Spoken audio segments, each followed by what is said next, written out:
again with another review. Hope you guys are doing awesome. Happy 2023 to everyone who made it over. I had to get on here. I know it has been forever. I missed you guys so much, but life has been so busy, and with the holidays and everyone in the house, I just could not find time to break away and get on here to see how everyone was doing. However, I did watch a crap ton of movies toward the end of the year, and I'm going to do my best to do a review and also do kind of a 2022 send-off of the best and worst films that I watched last year. But before I could do anything else, I had to come on here and talk about this one movie that has had me in a literal chokehold since Christmas Day, and that is Roald Dahl's Matilda the Musical, which is an adaptation of the Broadway Musical, which is an adaptation of a novel that came out in 1988. It is not a reboot of the 1996 film adaptation. Let's get that straight. Okay, so we're going to talk a little bit about pretty much all of the iterations of Matilda, but particularly this film adaptation, which premiered on Netflix Christmas Day. I love it. The kids love it. And so I'm going to tell you a little bit about why I think that you should give it a try. But disclaimer, the word musical is in the title. So if you know that every single musical you have ever watched in your life has made you miserable, this is not the film for you. Let's make that perfectly clear.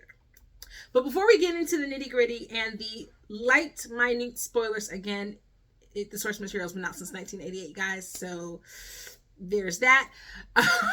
Before we do anything else, thank you for coming back to the channel. Don't forget to hit the subscribe.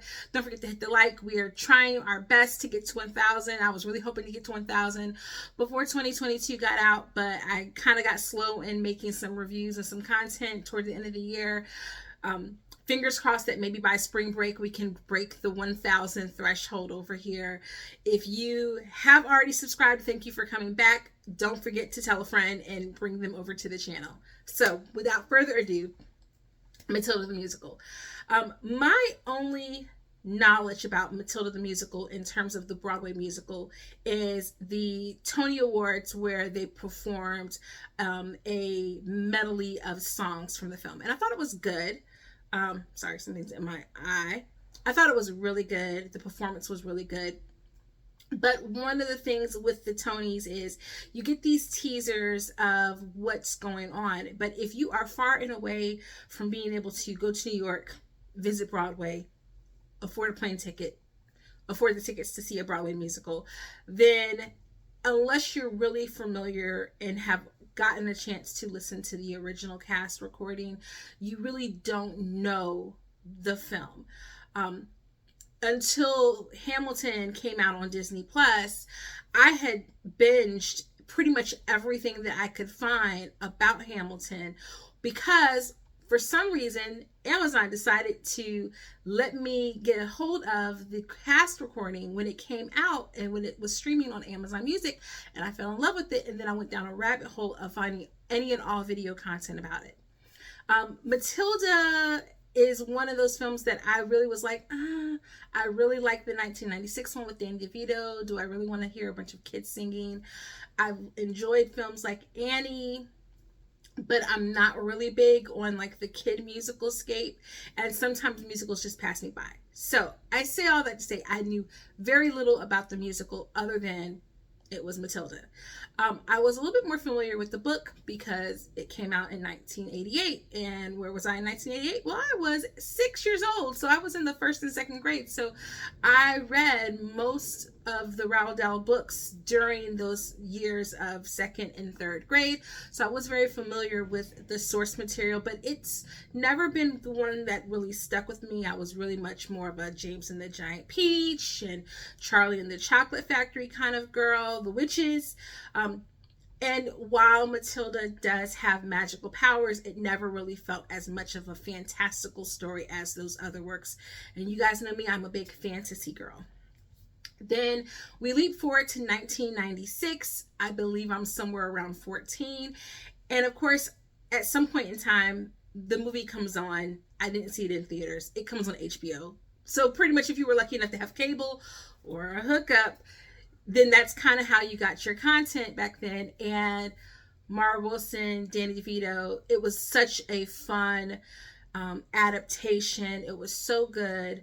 I didn't really know much about any of the actors that were in it. I really wasn't big into child actors at that time, but the actress that played Lavender was phenomenal. The scene, the most memorable scene of that movie, of course, is probably Bruce eating that gorgeous chocolate cake. But the film was just so effervescent and lighthearted, but also like complex and really good. And the child actors were all really engaging. So here we are, Christmas Day, and it's time to spend with family. And so I see Matilda the Musical is on Netflix, and I decided to press play. And I think I heard the rumblings around Lashana Lynch being casted as Miss Honey. Let me first and foremost say that I adore getting to see her step away from action roles and get to show a bit more range. This was a wonderful vehicle for that. It really reminded me of, there's a film, and I know I should know the name of it because this is what I do, but Lupita Nyong'o was in this film that was like a zombie movie with kids, and it came on Hulu, and it kind of reminded me of that, except for it wasn't as lethal. It was just nice to see her in this role, and I thought that she was a wonderful job of Miss Honey. She really acts with her eyes, and you could really just feel the love and the care that she had for her students. There were some scenes from the way that the book was adapted in 1996 that I thought showcased Miss Honey leading Matilda into her own sense of independence. And in this adaptation, I felt like it was much more the opposite, where you have Matilda is really much more of this fighter, this rebel character, and she really leads Miss Honey into this sense of rebellion and the sense of independence. And you don't see that as much. For a second, I was really kind of worried about her being in this role because I was afraid that she was going to fall into the magical Negro trope, which, if you don't know what that is, Google it. But pretty much it comes from all of literature, where oftentimes they will have one Black character, and that Black character works in service to help the other characters, usually a white protagonist, achieve something. And I didn't get that sense of this from this film at all.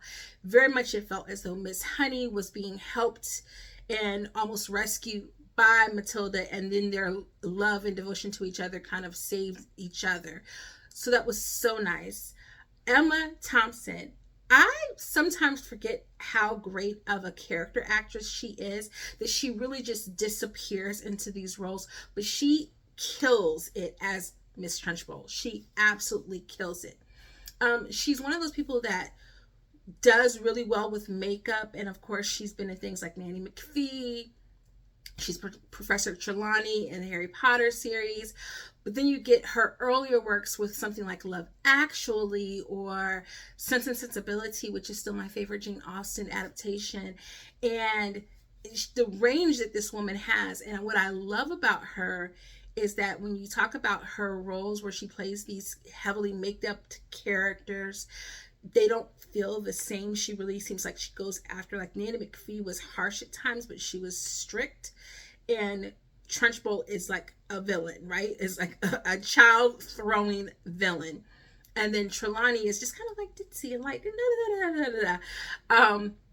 she doesn't do the same thing, which I feel like with other character actresses, especially like people like Helena Bonham Carter, who I adore, but they all just feel like adaptations of her own personality, kind of bizarre and dark.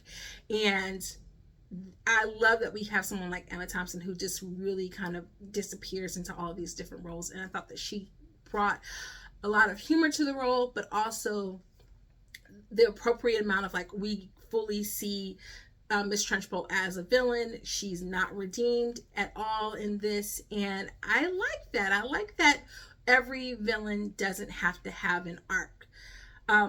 The young actress who plays Matilda, Alisha Weir, she is so different from the 96, and I don't mean to keep comparing them, but I feel as though what's kind of happening with people in my age range who've seen Matilda and have, I don't want to say given it a bad faith review, because you can just genuinely maybe even like musicals and just this isn't your cup of tea.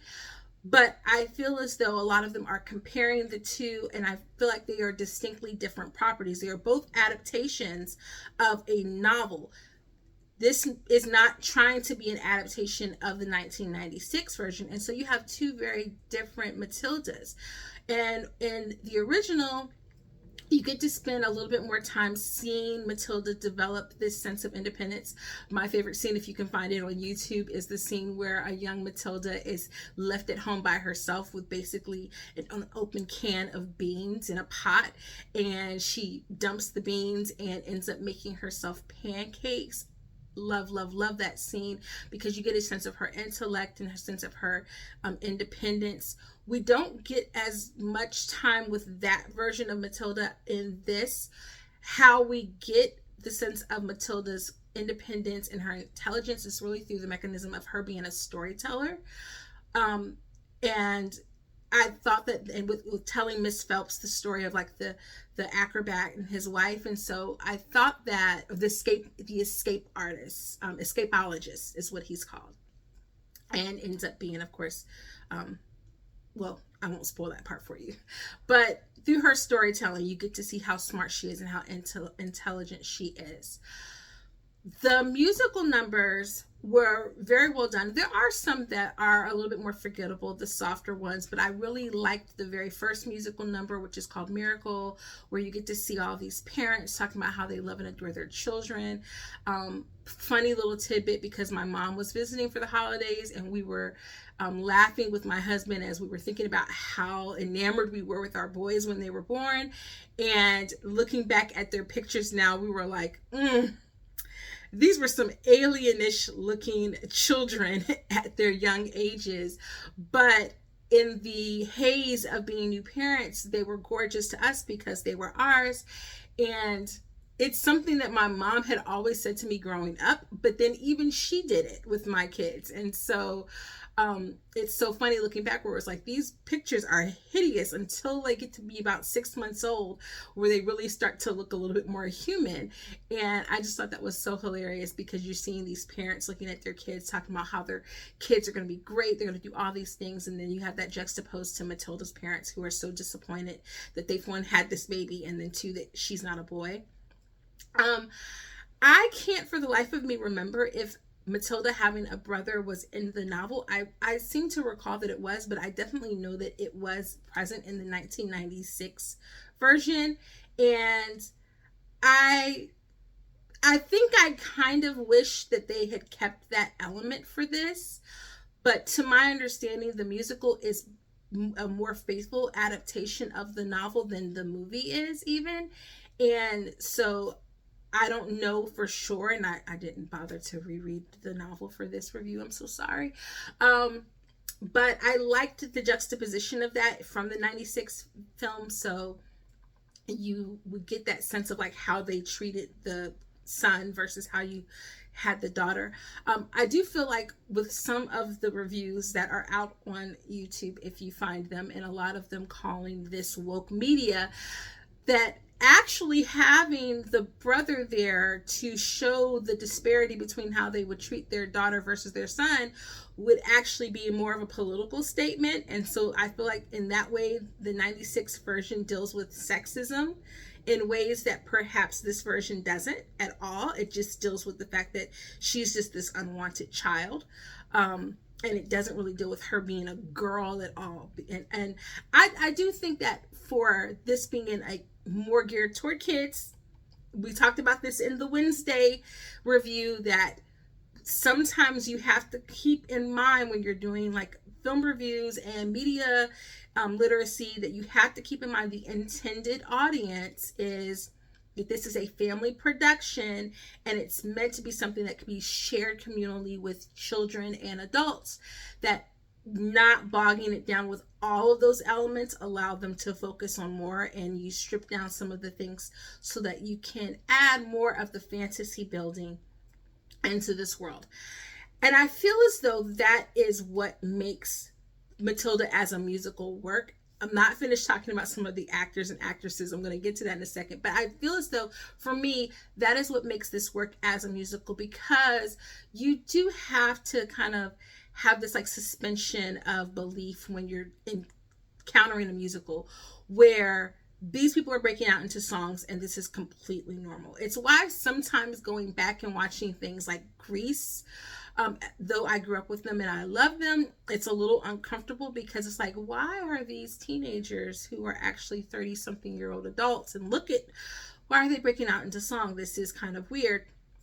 But when you watch something like The Wiz or The Wizard of Oz even, you can kind of believe that this is all in their mind and they're singing because they're in these fantastical worlds. And I feel as though by adding those elements of like the escapologist and the story of that and the use of the colors and the costume design of this film and the way that the film, the production of it, the stage production of it all is gorgeous, gorgeous, gorgeous, that it adds to elements of fantasy. I saw one review that was really trying to rationalize a lot of the behaviors and the things that were happening, and the realism in this movie, and trying to make it work with some sense of our world.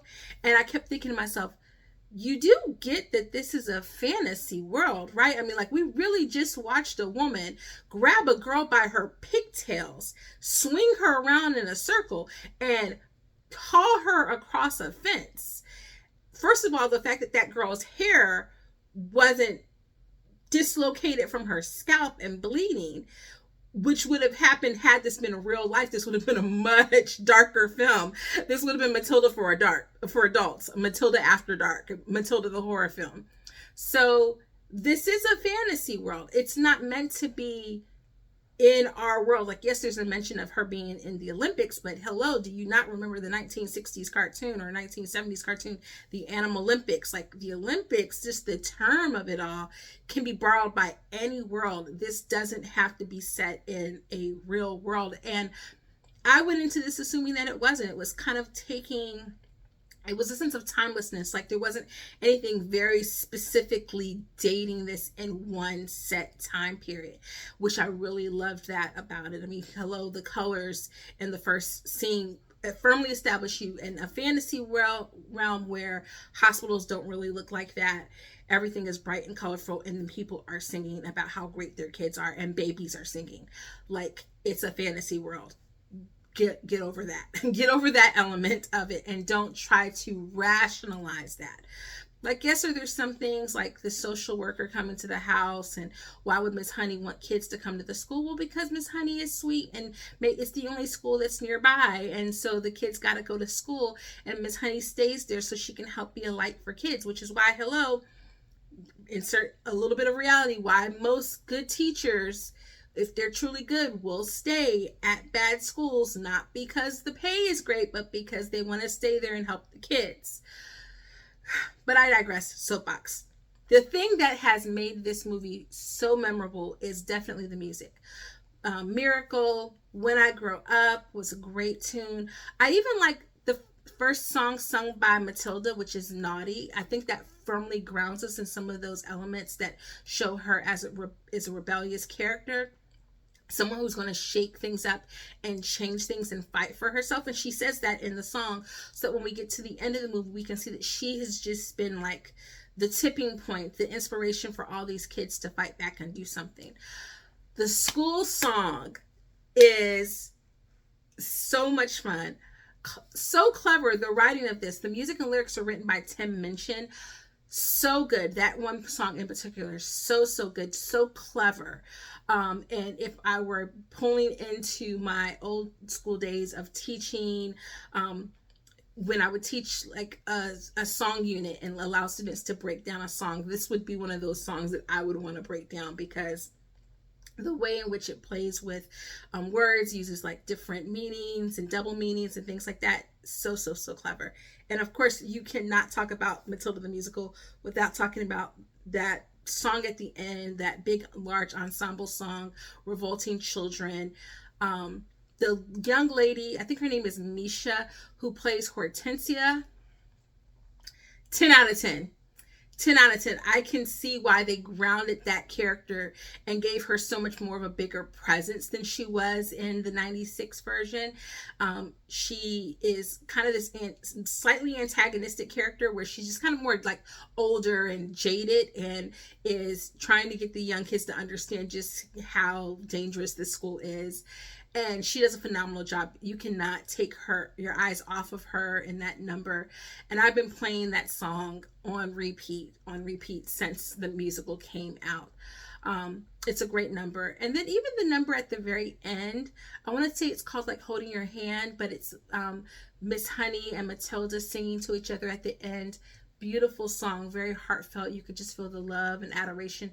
It was a perfect way to end the movie and be able to talk to my kids about the power of love and the power of caring for other people, and how even in the presence of a bully, you can stand up for others, you can be a good friend, you can take care of people, and you can help them. And that was a good message to have with my kids, so I really enjoyed that aspect of it. I have to bring up Bruce. I have to bring up Bruce and the chocolate cake because I feel like that is the biggest backlash that I've seen. The cake was a little unremarkable. They used like a flat chocolate buttercream. It wasn't super glossy.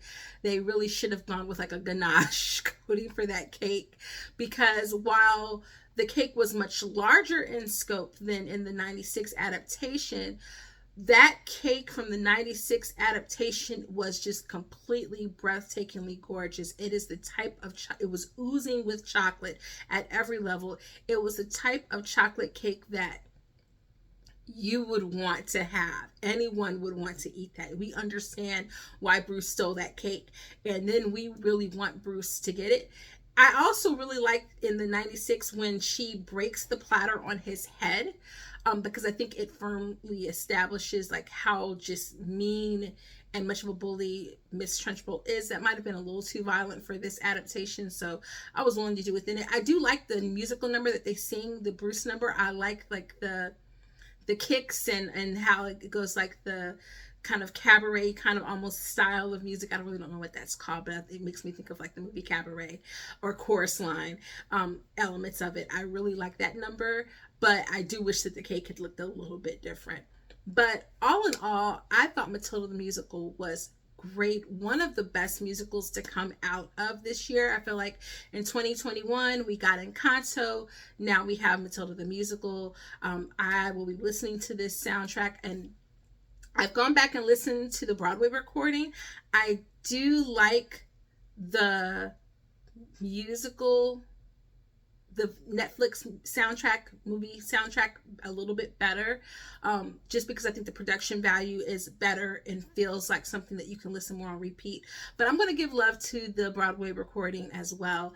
But let me know down below in the comments, have you watched Matilda the Musical? And if you haven't, what is stopping you? Obviously, like I said, if you're not a big fan of musicals, I definitely would not recommend you going into it and having kind of a bad faith of thinking that this is going to be the thing that's going to change your mind. You never know. But for me, I am a big fan of musicals, and there's some that I think are not so great, and some that have good musical moments, but the stories weren't great for me. And then this one, which I like the story, I like most of the musical numbers. A couple of them are a little forgettable. I didn't like the escapologist storyline as much. I get why it's there, so it's not super problematic, but I do think that for the adaptation, they could have taken that out of it and figured out another way to create that backstory that we need for the reveal that happens later, but it wasn't necessary for me. I definitely would give this an A rating. If I was rating this on a star scale, which I'm going to be rating this on Letterboxd, I would give this definitely 5 stars. This was so fun, a great way to end the year. But if you haven't had a chance to watch it, it's a great way to start the year. It's still New Year, we're still celebrating, so sit down with your family, watch Matilda the Musical. Let me know in the comments what you thought about it, and I'll see you guys in the next video. Toodles!